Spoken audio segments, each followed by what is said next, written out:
Hər vaxtınız xeyir əziz abituriyentlər. Bugün sizlə 2 ilə yeni başlayan abituriyentlər üçün ən çox çətinlik çəkilən suallardan birdən toxunacaq. Suallarda bizə adətən eyni toplumda və digər vəsaitlərdə bizə verilir. Eyni kütləli etil spirti üçün və yaxud müxtəlif kütləli etil spirti üçün eyni olan nədir? Unutmayın, söhbət tək etil spirtindən gedir.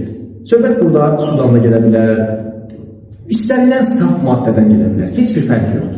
Biz saf maddələri keçəndə deyirik ki, saf maddələr sabit fiziki xassəli maddələrdir. Sabit fiziki xassə o deməkdir ki, fiziki xassəsinin dəyişməz sabitdir. Yəni, 1 litr su neçə dərəcədə qaynayırsa, 1 ton su da eyni dərəcədə qaynayır. Onların qaynama vaxtı fərqli ola bilər. 1 litr etil spirtinin sıxlığı nə qədərsə, 1 ton etil spirtinin sıxlığı da eynidir. Fərqli olanlar isə sadəcə onların kütlələri və həcmləridir. Çünki biz miqdarını dəyişdiyimizdə onların kütlələrinin və həcmlərini dəyişir. Deməli, dəyişməyən hansı oldu? Fiziki xassələri heç bir halda dəyişməz.